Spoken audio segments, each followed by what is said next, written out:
everyone, welcome back to my channel. It's Tony back again with another video, and today I'm going to be talking about a book called The Alchemist by Pablo Coelho.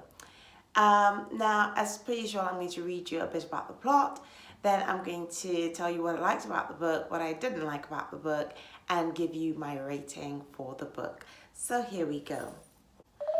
The Alchemist is an allegorical novel. It follows a young Andalusian shepherd called Santiago as he journeys through the world to the pyramids of Egypt after receiving a recurring dream of finding treasure there. Along this journey, Santiago encounters a number of people who teach him a little bit about the world and his self-discovery.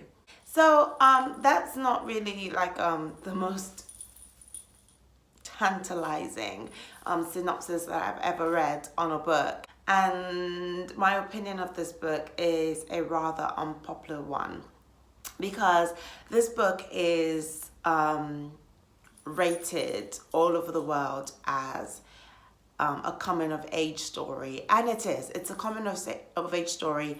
It's internationally acclaimed. It's a best-selling novel. It put Brazil on the map in terms of literature, and you know, it's a book that has become part of the school curriculum around the world.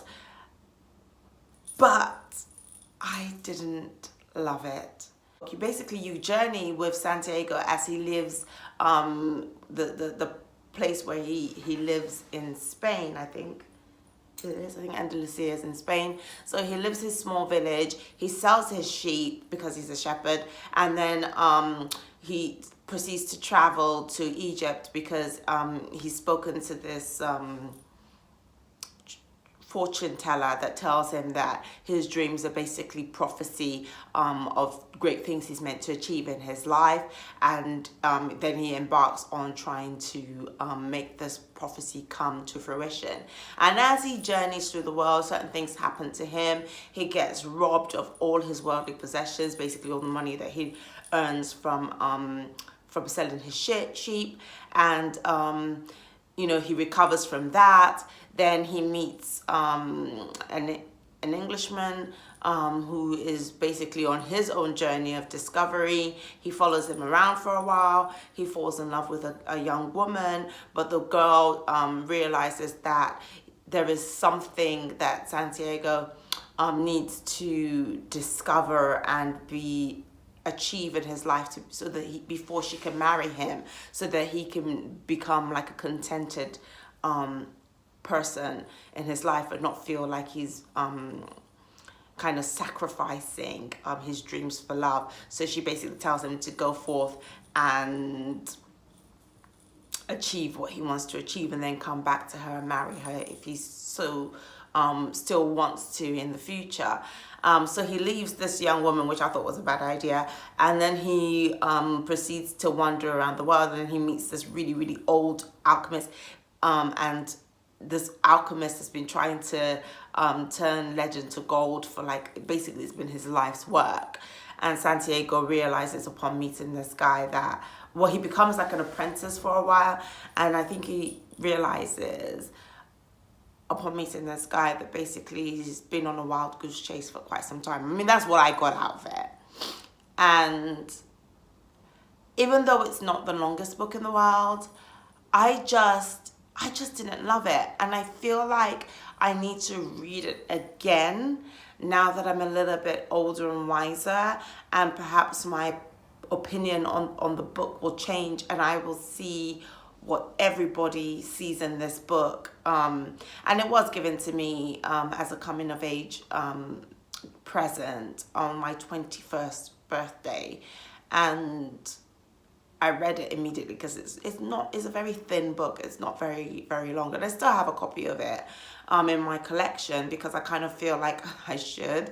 And it's one of those books that everyone tells you must read in life because it will teach you something. And yes, I maybe because I kind of get the message, which is that you should be content with what you have in your life and make the most out of that instead of chasing pipe dreams. I get that part of it. But then I kind of also disagreed because I kind of felt like part of life's journey is trying to discover new things and discover about the self. And maybe that is what it's about. Maybe, and yeah, that's it. That's why it's so popular, because it's multi-layered. There are lots of philosophical questions that arise when you read this book.